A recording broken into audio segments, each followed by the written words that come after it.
ಬುಳ್ಳಳ್ಳಿ ರಾಜಪ್ಪ ಅಂತೇಳಿ ಕರ್ನಾಟಕ ಮಾದಿಗ ದಂಡೋರದ ರಾಜ್ಯ ಪ್ರಚಾರ ಸಮಿತಿ ಅಧ್ಯಕ್ಷನಾಗಿ ಇವತ್ತು ಜಾತಿ ಜನಗಣತಿಯನ್ನು ನಾವು ಮಾಡಿಕೊಳ್ಬೇಕು ಅನ್ನೋ ವಿಚಾರವಾಗಿ ಚಿಕ್ಕಬಳ್ಳಾಪುರ ಜಿಲ್ಲಾ ಉಸ್ತುವಾರಿಯಾಗಿ ಇವತ್ತು ಈ ಸಭೆಯಲ್ಲಿ ನಾನು ಹಾಜರಾಗಿದ್ದೇನೆ. ಈಗಾಗಲೇ ನಮ್ಮ ಚಿಕ್ಕಬಳ್ಳಾಪುರ ಜಿಲ್ಲಾಧ್ಯಕ್ಷರು ಹೇಳಿದಂಥ ಎಲ್ಲ ವಿಚಾರಗಳನ್ನು ಒಪ್ಕೊಳ್ತಾ ಬಿಟ್ಟು ವಿಚಾರ ಒಂದೇ. ಮೊನ್ನೆ ನಾಗಮೋಹನ್ ದಾಸ್ ಅವರನ್ನು ನಮ್ಮ ರಾಜ್ಯ ಸಮಿತಿ ಭೇಟಿ ಮಾಡಿದಾಗ ಅವರು ಹಳೆ ಮೈಸೂರು ಭಾಗ ಏನಿದೆ ಅದರಲ್ಲಿ ಚಿಕ್ಕಬಳ್ಳಾಪುರ ಜಿಲ್ಲೆ, ಕೋಲಾರ ಜಿಲ್ಲೆ, ತುಮಕೂರು ಜಿಲ್ಲೆ, ಹಾಸನ ಜಿಲ್ಲೆ, ಬೆಂಗಳೂರು ನಗರ ಮತ್ತು ಗ್ರಾಮಾಂತರ ಜಿಲ್ಲೆಗಳಲ್ಲಿ ಪರಿಶಿಷ್ಟ ಜಾತಿಯಲ್ಲಿ ಆದಿ ಕರ್ನಾಟಕ, ಆದಿ ದ್ರಾವಿಡ ಅಂತೇಳಿ ಮುಖ್ಯವಾದಂಥ ಎರಡು ಜಾತಿ. ಇದರಲ್ಲಿ ನಮ್ಮ ಎ.ಜೆ. ಸದಾಶಿವರವರು ವರದಿಯನ್ನು ಸಮೀಕ್ಷೆಯನ್ನು ಮಾಡಿದಾಗ ಬಹುಪಾಲು ನಗರ ಪ್ರದೇಶದಲ್ಲಿರುವಂಥ ಮಾದಿಗರು ತಮ್ಮ ಜಾತಿಗಳನ್ನು ಹೇಳ್ಕೊಂಡಿಲ್ಲ. ಕೆಲವು ಜಾಗೃತಿ ಇಲ್ಲದೆ ಇರೋಂಥವರು SC ಅಂತ ಹೇಳಿದ್ದಾರೆ, ಆದಿ ಕರ್ನಾಟಕ, ಆದಿ ದ್ರಾವಿಡ ಅಂತ ಹೇಳಿದ್ದಾರೆ. ಇಲ್ಲಿ ಗೊಂದಲ ಆಗಿರೋದೇನಪ್ಪ ಅಂದರೆ ಕೆಲವು ಭಾಗದಲ್ಲಿ ಏನಿವತ್ತು ಹಳೆ ಮೈಸೂರು ಪ್ರಾಂತ ಅಂತ ನಾವು ಹೇಳಿದ್ವು, ಆ ಭಾಗದಲ್ಲಿ ಆದಿ ಕರ್ನಾಟಕ ಅಂದರೆ ಛಲವಾದಿಗಳೂ ಇದ್ದಾರೆ, ಆದಿ ದ್ರಾವಿಡ ಅಂದರೆ ಮಾದಿಗರೂ ಇದ್ದಾರೆ. ಸೊ ಈ ಎರಡು ವಿಚಾರದಲ್ಲಿ ನಮಗೆ ಕನ್ಫ್ಯೂಷನ್ ಆಗಿ ಮಾದಿಗರನ್ನು ಎಷ್ಟು ಪರ್ಸೆಂಟ್ ನಾವು ಡಿಸೈಡ್ ಮಾಡಬೇಕು, ಛಲವಾದಿಗಳಿಗೆ ಎಷ್ಟು ಪರ್ಸೆಂಟ್ ನಾವು ಡಿಸೈಡ್ ಮಾಡಬೇಕು ಅನ್ನೋದು ಇವತ್ತು ಗೊಂದಲದ ವಾತಾವರಣ ಇದೆ. ಅದಕ್ಕಾಗಿ ಮೊನ್ನೆ ನ್ಯಾಯಮೂರ್ತಿ ನಾಗಮೋಹನ್ ದಾಸ್ ಅವರು ಕೂಡ ಅವರು ಒಂದು ಅಂತಿಮ ಒಂದು ರೂಪವನ್ನು ಕೊಡಲಿಕ್ಕೆ ಒಂದು ಸಲಹೆಗಳನ್ನು ಕೇಳಿದ್ದಾರೆ.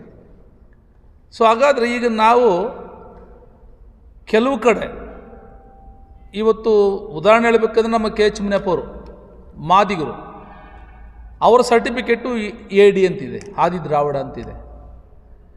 ನನಗೆ ಗಮನಕ್ಕೆ ಬಂದಿರೋಂಥದ್ದು ಇಲ್ಲಿ ರಾಜಕಾಂತ್ ಅವರು ಇದ್ದಾರೆ, ಅವರ ಸರ್ಟಿಫಿಕೇಟಲ್ಲಿ ಆದಿ ದ್ರಾವಿಡ ಅಂತಿದೆ. ಈಗಿದ್ದ ಮೇಲೆ ನಮ್ಮ ದಕ್ಷಿಣ ಕರ್ನಾಟಕ ಮತ್ತು ಉತ್ತರ ಕರ್ನಾಟಕದಲ್ಲಿ ತೆಗೆದುಕೊಂಡಾಗ ಉತ್ತರ ಕರ್ನಾಟಕದಲ್ಲಿ 100ಕ್ಕೆ 100% ನಮಗೆ ಸಮಸ್ಯೆ ಇಲ್ಲ. ದಕ್ಷಿಣ ಕರ್ನಾಟಕದಲ್ಲಿ ಈ ರೀತಿಯಾದ ತಾರತಮ್ಯ ಇರೋದನ್ನು ಸರಿ ಮಾಡಬೇಕಾದ್ರೆ ನಿಮ್ಮ ಜಾತಿಯವರೇ ನೀವು ಸಮೀಕ್ಷೆಯನ್ನು ಮಾಡಿ ಎಷ್ಟು ಗ್ರಾಮಗಳಲ್ಲಿ ಮಾದಿಗರ ಸಂಖ್ಯೆ ಇದೆ, ಮತ್ತು ಉದ್ಯೋಗ ಎಷ್ಟು ತೊಗೊಂಡಿದ್ದಾರೆ, ಎಷ್ಟು ಉದ್ಯೋಗ ವಂಚನೆ ಆಗಿದ್ದಾರೆ, ಇದನ್ನು ಒಂದು ಸಂಕ್ಷಿಪ್ತ ಮಾಹಿತಿಯನ್ನು ನಮಗೆ ಕೊಟ್ಟರೆ ನಾವು ಅದನ್ನು ಸರ್ಕಾರದ ಮುಂದೆ ಇಟ್ಟು ಅದಕ್ಕೆ ಒಂದು ಅಂತಿಮ ರೂಪವನ್ನು ತೆಗೆದುಕೊಳ್ತೀವಿ ಅಂತೇಳಿ ನಾಗಮೋಹನ್ ದಾಸ್ ಅವರ ಸಲಹೆ ಮೇರೆಗೆ ಇವತ್ತು ನಾವು ಮಾದಿಗ ಎಲ್ಲ ಸಂಘಟನೆಗಳು, ಬರೀ ಒಂದು ಸಂಘಟನೆ ಅಂತಲ್ಲ, ಮಾದಿಗ ಸಂಘಟನೆಗಳ ಒಕ್ಕೂಟದ ಮೂಲಕವಾಗಿ ಪ್ರತಿ ಜಿಲ್ಲೆಯ ಪ್ರತಿ ಹಳ್ಳಿಯನ್ನು ಸಂಧಿಸಿ ಪ್ರತ್ಯೇಕವಾಗಿ ಆದಿ ಕರ್ನಾಟಕ ಅಂದ ತಕ್ಷಣ ಬ್ರಾಕೆಟಲ್ಲಿ ಮಾದಿಗ, ಒಂದು ವೇಳೆ ಆದಿ ದ್ರಾವಿಡ ಅಂತ ನಮ್ಮ ಜಾತಿಯವರು ಯಾರಾದರೂ ಹೇಳ್ತಾ ಇದ್ದಾರೆ ಬ್ರಾಕೆಟಲ್ಲಿ ಮಾದಿಗ, ಇದನ್ನು ಹಾಕಿ ನಾವು ದತ್ತಾಂಶವನ್ನು ಈಗ ನಾಗಮೋಹನ್ ದಾಸರು ಕೊಡುವಂಥ ಕೆಲಸ ಆಗಬೇಕಾಗಿರೋದ್ರಿಂದ ಈ ಸಭೆಯನ್ನು ನಾವು ಮಾಡ್ತಾಯಿದ್ದೀವಿ.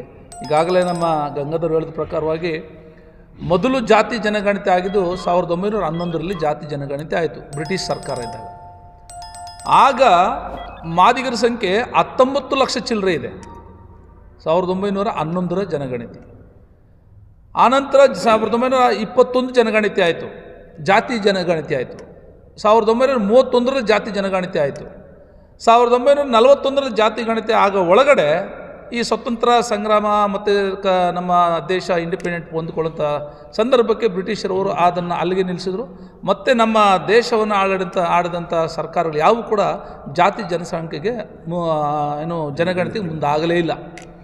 ಇನ್ನು ಕರ್ನಾಟಕದಲ್ಲಿ 2011ರವರೆಗೂ ಜನಗಣತಿ ಆಗಿದೆ. ಆದರೆ ಆ ಜನಗಣತಿಯನ್ನು ಇವತ್ತು 2025ರಲ್ಲಿದ್ದೀವಿ, ಮತ್ತೆ ಜನಗಣತಿ ಮಾಡಲೇ ಇಲ್ಲ. ಸೊ ಆ ಕಾರಣಕ್ಕಾಗಿ ಈಗ ನಮಗಿರೋಂಥದ್ದು ಏನು ವಾಸ್ತವವಾಗಿ ನೋಡೋದಾದರೆ ಸರ್ಕಾರದಲ್ಲಿರುವಂತಹ ಸೌಲಭ್ಯಗಳನ್ನು ತೆಗೆದುಕೊಂಡಾಗ ನಮಗೆ ಸಿಗಬೇಕಾದಂಥ 8% ಸಿಗಬೇಕು, ಆದರೆ ನಮಗೆ ಸಿಗ್ತಾ ಇರೋದು 1.5%.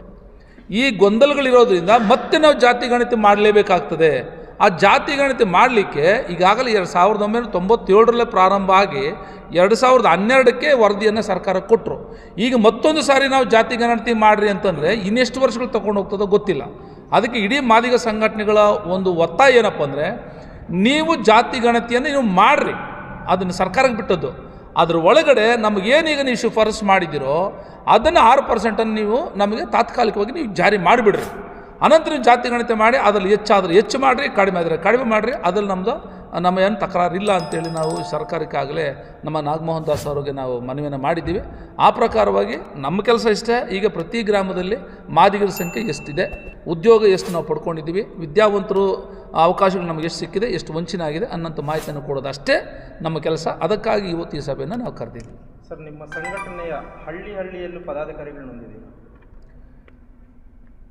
ಸರ್. ನಿಮಗೆಲ್ಲ ಈಗಾಗಲೇ ಗೊತ್ತಿದೆ. ಇವತ್ತು ಸಂಘಟನೆ ಅಂದ ತಕ್ಷಣ ನಮ್ಮ ಪ್ರೊಫೆಸರ್ ಬಿ ಕೃಷ್ಣಪ್ಪ ಅವರ ಕಾಲದಲ್ಲಿ ಒಂದೇ ಒಂದು ಸಂಘಟನೆ ಇತ್ತು, 1973-74 ಪ್ರಾರಂಭದಲ್ಲಿ. ಸೊ ಬರ್ತಾ ಬರ್ತಾ ಬರ್ತಾ ಇವತ್ತಿಗೆ ಸಂಘಟನೆಗಳು 100 ಆಗಿಬಿಟ್ಟಿದೆ. ಸೊ ಹಾಗಾಗಿ ಇವತ್ತು ಎಲ್ಲ ಗ್ರಾಮಗಳಲ್ಲಿ ಸಂಘಟನೆಗಳಿದೆ. ಯಾವ ಗ್ರಾಮದಲ್ಲಿ ಸಂಘಟನೆ ಇಲ್ಲ ಅಂತ ಹೇಳೋಕ್ಕೆ ಸಾಧ್ಯನೇ ಇಲ್ಲ, ಎಲ್ಲ ಗ್ರಾಮಗಳಲ್ಲಿದೆ. ಸೊ ಅದರಲ್ಲಿ ಕೆಲವು ಗುಂಪು ಸಂಘಟನೆಗಳಾಗಿ ವಿಂಗಡಣೆ ಆಗಿರೋದ್ರಿಂದ ಎಲ್ಲವನ್ನು ಒಂದುಗೂಡಿಸಲಿಕ್ಕೆ ಇವತ್ತು ಒಂದು ಪ್ರಯತ್ನವನ್ನು ಮಾಡ್ತಾಯಿದ್ದೀವಿ. ಇದರಿಂದ ಏನಾದರೂ ಅಸಂಘಟಿತ ಮಾದಿಗ ಸಂಘಟನೆ ಆಗೋ ಚಾನ್ಸಸ್ ಏನಾದರೂ ಇದೆಯಾ? ಖಂಡಿತವಾಗಿಲ್ಲ. ಯಾಕಂದರೆ ಈಗಾಗಲೇ ಎಲ್ಲರಿಗೂ ಗೊತ್ತಿದೆ, ಒಳ ಮೀಸಲಾತಿ ನಮಗೆ ಬೇಕೇ ಬೇಕು, ಒಳ ಮೀಸಲಾತಿ ನಮಗೆ ಬೇಕೇ ಬೇಕು. ಆ ಒಳ ಮೀಸಲಾತಿ ಇಲ್ಲದೆ ಹೋದರೆ ಸಾಮಾಜಿಕ ನ್ಯಾಯವನ್ನು ಪಡ್ಕೊಳ್ಳಿಕ್ಕೆ ಸಾಧ್ಯವೇ ಇಲ್ಲ ಅನ್ನೋಂಥದ್ದು ನಮ್ಮ ಎಲ್ಲ ಸಂಘಟನೆಯವರಿಗೆ ಅದು ಗೊತ್ತಾಗಿದೆ. ಹಾಗಾಗಿ ಭಾಳ ಸನ್ನಿಹಿತವಾಗಿ ಒಟ್ಟುಗೂಡಲಿಕ್ಕೆ ನಾವು ಪ್ರಯತ್ನಗಳನ್ನು ಮಾಡ್ತಾಯಿದ್ದೀವಿ. ಸರ್, ಈ ಸಭೆಯಲ್ಲಿ ನಾವು ದತ್ತಾಂಶಗಳು ನಮ್ಮದೇ ಮಾದಿಗರದು ಅಂಕಿಅಂಶಗಳು ಇಷ್ಟಿದೆ ಅಂತಕ್ಕಂಥ ಕಲೆಕ್ಟ್ ಮಾಡೋದು ಈ ಒಂದು ಸಭೆಯ ಉದ್ದೇಶ. ಮತ್ತು ಅದಾದ ನಂತರ ವರದಿ ಏನಾಗುತ್ತೋ ನೋಡಿಕೊಂಡು ನಾವು ಯಾವ ರೀತಿ ಕಾರ್ಯಕ್ರಮಗಳು ರೂಪಿಸಬೇಕು, ಅದು ಜಿಲ್ಲಾ ಮಟ್ಟದ, ರಾಜ್ಯ ಮಟ್ಟದ ಅಥವಾ ಇನ್ನೂ ಹಲವಾರು ರೀತಿಯ ಅದಕ್ಕೆ ಬೆಂಬಲ ನೀಡ್ತಕ್ಕಂಥ ಸಂಘಟನೆಗಳನ್ನ ಅವೆಲ್ಲ ಕೂಡಿಕೊಂಡು ಒಟ್ಟಾರೆಯಾಗಿ ಸಭೆಯಲ್ಲಿ ತೀರ್ಮಾನ ಮಾಡಿ ಸದಾಶಿವ ವರದಿ ಜಾರಿ ಆಗೋವರೆಗಂತೂ ನಾವು ನಿದ್ದೆ ಹೋಗೋದಕ್ಕೆ ತಯಾರಿಲ್ಲ. ಸರ್, ಸಮುದಾಯದಲ್ಲಿ ಏಳು ಬೀಳುಗಳು ಮತ್ತು ಕಾಲೆಳೆಯುವವರ ಸಂಖ್ಯೆ ಜಾಸ್ತಿ ಇದೆಯಾ? ಸರ್, ಅದು ಎಲ್ಲ ಸಮುದಾಯಗಳಲ್ಲಿ ಇರ್ತವೆ, ಅದು ಸಹಜ. ಬಟ್ ನಮ್ಮಲ್ಲಿ ಹೇಳ್ತಾ ಇದ್ದಾರೆ, ನಮ್ಮಲ್ಲಿ ಒಗ್ಗಟ್ಟಿದ್ದೀವಿ ಅಂತಕ್ಕಂಥದ್ದನ್ನು ನಾವು 31 ಜಿಲ್ಲಾ ಕೇಂದ್ರಗಳಲ್ಲಿ ಏನು ಪ್ರತಿಭಟನೆ ಮಾಡಿದ್ದೀವೋ ಅದು ಎಲ್ರಿಗೂ ಗೊತ್ತಿದೆ, ಸಾಕ್ಷಿಭೂತ ಅದೇ. ನಾವು ಒಗ್ಗಟ್ಟಿದ್ದೀವ ಅನ್ನೋದಕ್ಕೆ ಇಲ್ಲ ಅನ್ನೋದಕ್ಕೆ ಅಲ್ಲಿ ತೋರಿಸಿದ್ದೀವಲ್ಲ. ಕರ್ನಾಟಕದಲ್ಲಿ ಎಷ್ಟು ಸಂಖ್ಯೆಯಲ್ಲಿ ಈ ಸಮುದಾಯ ಇದೆ ಸರ್? ಈಗ ನಾವು ಹೇಳ್ತೀವಿ ನಾವು 1,20,00,000 ಇದ್ದೀವಿ ಅಂತ. ಬರೀ ಮಾದಿಗ ಸಮುದಾಯ ಮಾತ್ರ? ಹೌದು. ಇವತ್ತು LG ಆವನೂರಲ್ಲಿ 156 ಜನ ಮಾದಿಗರಿದ್ದಾರೆ ಅಂತ ಅಂಕಿಅಂಶಗಳು LG ಆವನೂರು ಹೇಳ್ತಾ ಇದೆಯಲ್ಲ. ಇಲ್ಲಿಗೆ 50ರಿಂದ 55 ವರ್ಷಗಳಾಯಿತು. ನಮ್ಮ ಸಂಖ್ಯೆ ಇನ್ನೂ ಜಾಸ್ತಿನೇ ಆಗಿರಬೇಕಲ್ಲ. ಮಾದಿಗರ ಉಪಜಾತಿಗಳೇನಾದರೂ ಇದೆಯಾ? ಇದ್ದಾವೆ.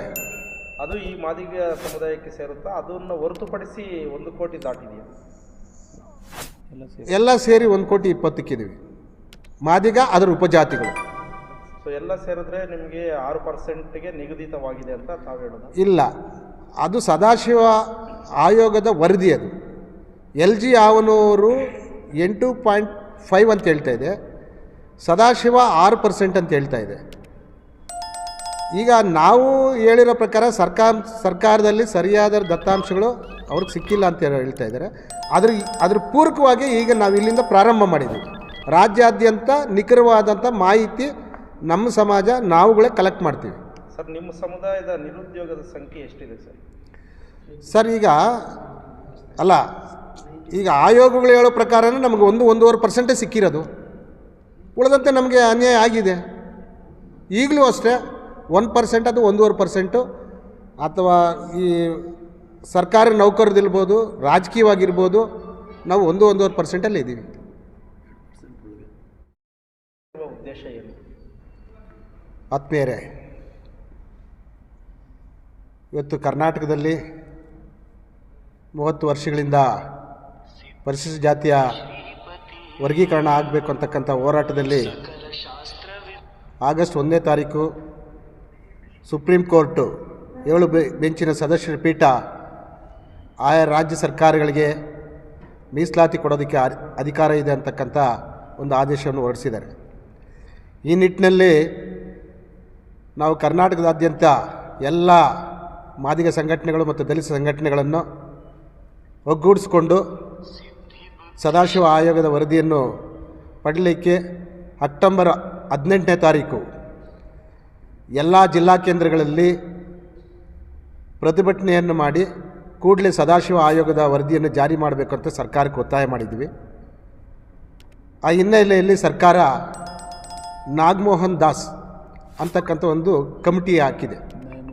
ನ್ಯಾಯಮೂರ್ತಿ ನಾಗಮೋಹನ್ ದಾಸ್ ಅಂತಕ್ಕಂಥ ಒಂದು ಕಮಿಟಿಯನ್ನು ನೇಮಕ ಮಾಡಿದೆ. ಆ ಕಮಿಟಿ ಈಗ ಚಾಲ್ತಿಗೆ ಬಂದಿದೆ.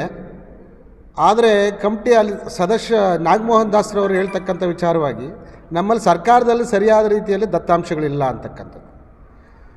ಸೊ ಸರ್ಕಾರ ಈಗಾಗಲೇ ಹಲವಾರು ಸಮಿತಿಗಳನ್ನು ನೇಮಕ ಮಾಡಿ LG ಆವನೂರು ಇರ್ಬೋದು, ಸದಾಶಿವ ಆಯೋಗ ಇರ್ಬೋದು, ಎಲ್ಲ ಕಾಂತರಾಜು ಆಯೋಗ ಇರ್ಬೋದು, ಎಲ್ಲ ಥರದ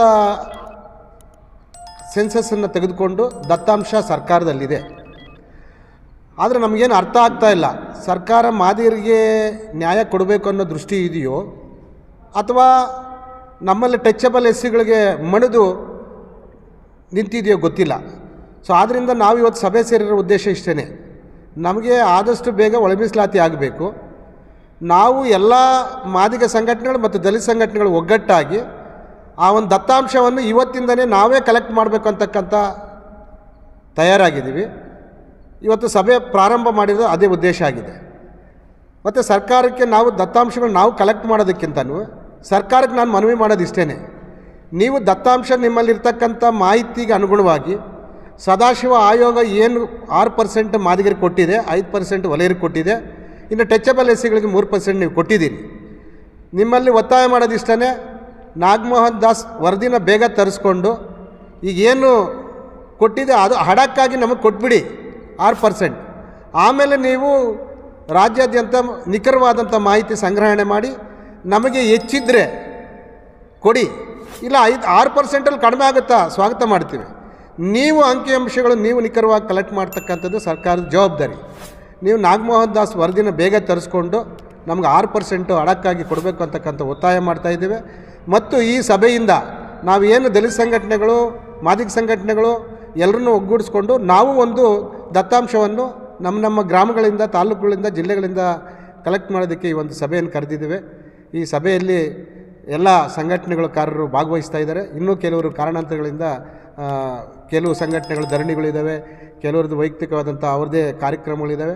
ಆದ್ರೂ ಸದಾಶಿವ ಆಯೋಗದ ವಿಚಾರವಾಗಿ ನಾವೆಲ್ಲರೂ ಸಹಮತ ಇದೆ, ನಾವು ಒಗ್ಗಟ್ಟಿಂದ ಇದನ್ನು ಪಡ್ಕೊಳ್ಳೋಣ ಅಂತಕ್ಕಂಥ ಮಾತುಗಳನ್ನ ಹೇಳಿದ್ದಾರೆ. ಆದ್ದರಿಂದ ನಾವು ಈ ಒಂದು ಸಭೆಗೆ ಮಾಹಿತಿ